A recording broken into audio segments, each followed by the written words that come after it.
Alright folks, we are going to work on this house. Copyright infringement. Yes, I'm using this off another book, Residential Design, using Autodesk Revit. So yeah, this is someone else's stuff, but I don't like their videos because they're bad. I like mine better. And I explain things better too. And I have a better accent, if I have an accent at all. Okay, so though this is what the house looks like in 3D form, in the end, you're going to learn how to do these sheets here, and you will create one that looks like this. This is your final product. So you're going to learn how to render, create floor plans, add features, room legends. Second floor will look something similar to this. Section view, you have to make this. Actually, don't make it. You just have to know how to access it. Then finally, schedule. So yeah, this is Garrison Green. He's a former student. He's a good egg. But anyway, we're going to do this. So I will reference this often throughout the project just to do it. Hopefully I will give you guys a measurement sheet just to kind of go along with it that looks something like this to see the interior walls and the window placement. That can vary a little bit. It's not a big deal. That's not perfect. But we'll get this thing done. All right. So I'm following along in a book. So if I jump around a little bit, that's because I had to back up because I'm using an older book with the newer version. So here we go. Without further delay, go up here and click on the big R, the application menu, just like always. You're going to hit New. Click Browse, Residential Default, press Open. Okay, and then press OK. This will get you where you need to be. Okay, now I can give you a quick tour. If I haven't shown you this yet, great. Do not close these out. You need these. Don't move them. They're a pain to fix. I prefer them being over here. That's my preference, okay? This is your properties menu, like always. Gives you information about what you're doing. Project browser lets you go in between floor plans and elevations and 3D views and whatnot. So if you minimize something, you'll see how it gets you back into anything else you've opened. So every time you click on a menu, it goes. By the way, I want to show you this real quick. You also learn how to do renders. There's a handsome fella sitting in the living room. Here's an outside view, and here's another outside view. So you'll learn how to do all this stuff before this is all said and done with. So this can be a lot more thorough than just drawing up a house. So you're actually going to learn how to change walls and make alterations with it. Altercations, whatever. All right, so there we go. Okay, let's just jump right into this thing. Hopefully I've given you the measurement sheets in front of you. But first we're going to start off with the outside walls. So, click Wall. Okay. It defaults as a generic wall. As you scroll down this, you'll see you'll have footings and exterior walls and foundations and interior walls and all sorts of fun stuff. Well, we're going to use a lot of these. Not all, but a lot. On this one, I do want you to use the stuff that I'm using. Don't vary from what I'm doing, okay? There will come a point in time in this project where you can do whatever you want to on the inside and on the outside, but when it comes to the creation of the walls, I need you to follow me, please. All right, so we're going to click on Exterior Wall. Okay, you're going to click on the Edit Type button because we're going to make a change to this already. All right, the first thing I need you to do is this. Click Duplicate. Now, the function of a duplicate is when you want to make a new version of something. So we have this exterior shingles on wood siding on wood stud, but I don't want that. Here's what you're going to change it to. Type in exterior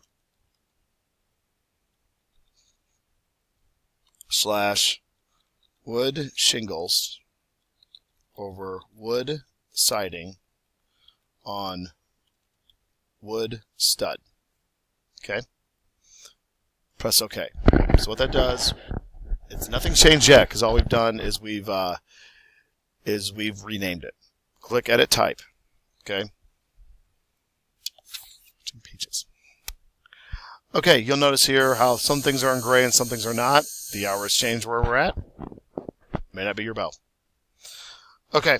We're going to do a few different things to this. Okay, the only thing we're going to change on this is we're going to instead do a 2x6. We're going to do a 2x4, which, as you know, a 2x4 is actually 3.5. So we're just going to change this to 3. And press OK. And press OK. All right. So next we need to get into some wall heights and get those set. And here's how we're going to do that. We're going to set our wall height. We're going to set our wall heights under the elevations. So I'm going to work with this instead of what the book says. All right, so over here you'll see in your elevations, which you'll see this a few times throughout this process, is you'll see how this lets you set your heights to your roofs, your second floor, your foundation, so on and so forth. I'm going to change my roof height to 19 feet because I want a little bit of a higher ceiling in my floors. So we're going to start with that first. Okay. Go ahead and go back to first floor. Okay, you're going to click walls. It should default to that one that you were messing around with.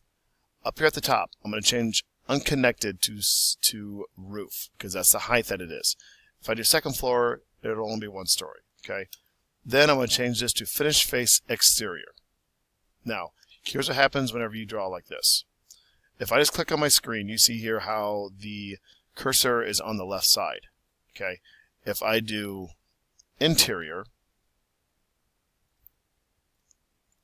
it'll be the other side of the wall. I want to be on exterior because those are the measurements I want to use. I hope that makes sense. Okay, so here we go. Starting on the left side of the house, this works just like AutoCAD. I either can move the mouse up and go to 28, or I can type in 28. Remember, this program defaults in feet and inches. Would you do me a favor? Would you press escape, please? When you click on your wall, you see this little double arrow thing right here. This represents the outside of your house.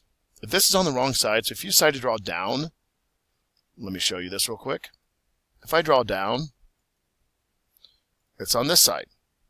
Don't want brick on the inside of my house or siding. That would be bad. So press wall again. Click up here at the top. I'm going to go over.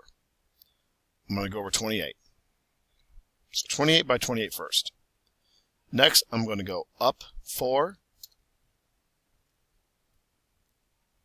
I'm going to go over 48 space 8. That's how you put it in inches. If these things are bugging you, leave them alone for now. I'll show you how to fix them later. Go down 4. Oops, that was not down 4. I'm going to undo that. Go down 4. Click on the end if I mess up. Go back into it. Go down 4. Go to the left 7 space 4. Go down. Now the cool thing about this program is it does try to line things up. So as you see here, it's looking for these things to line up with. So I'm just going to click there because I know that's right. Also, it's going to go there too. Now it sees different parts of the wall. So make sure that's on the outside. But if you just want to type in 7 space 4, you can do that. Oops, sorry about that. I made a mistake. So I restarted it. Okay, next wall we're going to draw from right here. Going to go this way, 17.4. Go down 2. Go left 14. Like I said, if you see the floor plan in front of you and you just want to follow that, go ahead, and you don't want to listen to me. That's totally fine, but you'll have to get back to me here eventually. I'm going to go this way, 17.4 again. I'm going to go up 4. Then it should be able to round itself off, and it did. Okay, not quite. So how do I fix this? Because obviously I made a mistake on a measurement somewhere, which is okay. What you do is, if you go to Modify, there's a Trim and Extend corner. This is going to be your new kind of fillet, if you will, for AutoCAD terms. So click, and it will round that corner. Okay. So next I want to add some dimensions, and I'll probably be by the time for this video. So up here at the top of your screen is a line dimension. If you click on the Annotate tab also, it's right here. Do not click linear. It won't work. Click aligned. You also need to change this to wall faces. I dimension to wall faces always. Now watch this. This will make your life easier. You can either click from one wall right to the next and then go out, which is fine. I'm going to go click, click, click, click, and drag it out. Okay.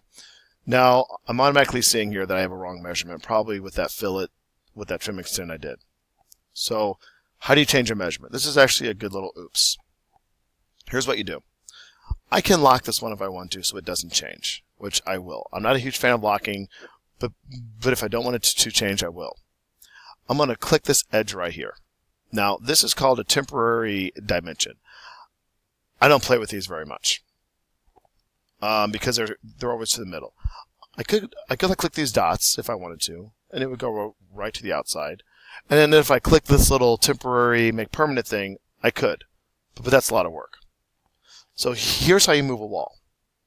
You have to tell the program which wall to move first. If you just click this, nothing's going to happen. You may get something that pop up. It may shift, whatever. You have to tell it which wall to move. So I'm going to say, hey, Revit, move this wall here. Where do you want to move it to? You click there. I type 28 feet. Okay, so that bumped that down. Now, I'm a big advocate of dimensioning before you move on. So I want you to take a moment to dimension this thing, like I'm doing. Use the chain. That way you don't have to click every single wall. Because I don't know about you, but I have better things to do with my day than go back and forth. And I'm seeing I have a mistake down here at the bottom too. Not sure where I messed up at, but I see this. You may not have it. If you don't, ignore me and keep working. Okay. Now I'm going to put in all my measurements before I even start changing stuff. That's always wise to do. Because you want to know what you're affecting and not. I'll also show you how to lock things in. Okay. If I'm looking at this wall right here, okay, this wall should always stay lined up with this wall no matter what the case is. Here's how you do that. I'm going to click Align. Now this little key works a little bit funny, I'll be honest with you. If I click the center wall and go Faces, it sometimes doesn't recognize it at first. So press Escape, click it again, and now it's in there. So what I'm going to do here is I know this one's correct. I'm going to click this wall here. I'm going to click this one, and it will align it. Then I'm going to press Lock, and that will keep it locked in. Well, now you're like, okay, well, it didn't fix it. Well, that's because it was still aligned. Something else is messed up. So I'm going to click this one right here. Actually, I'm going to lock in 2. Click this, change this to 4. Okay, and that just bumped that down a little bit. All right. The other things that should stay aligned, because we're going to do some moving around here, is we're going to align this with this, lock that, this with this, lock that. Now that did make a change, I just noticed, which, oh boy. So obviously I need to work on this. So 14, 3 and 3/4 is not good, but I see where the quarter went to. If yours is fine, then just watch or just ignore me. I'm going to lock this, I'm going to click here, change to 17/4. Making changes to the programs are just what you have to get used to using. So the rest of my measurements look fine. Okay. And I think I'm going to stop there for this video. So these little things, if they're in your way, back them off. There's one more thing we have to do, sorry. If you look at 3D, I want you to look at your house. Okay. The bottom of your screen here, this is your visual styles bar. Change this to realistic, and that way you can kind of see what it is. I do need to make a quick change though. These walls right here need to be shorter. So what I'm going to do is I'm going to press on the control key, click these walls right here, and these walls right here. I'm going to make these, change this to unconnected, and change this to 12 feet. Okay, so there will be a lower roof right here. Also, we're going to change the garage to 12 feet as well. That's what this is. So I change this to unconnected, change this to 12. Now we're done. Okay, so this is what our house looks like so far. We have the skeleton made. We're going to go inside and work on the bones and the guts and all the other fun stuff next. So I hope you have a good start. Questions, please ask. Otherwise, I look forward to talking to you in the next video. Bye-bye.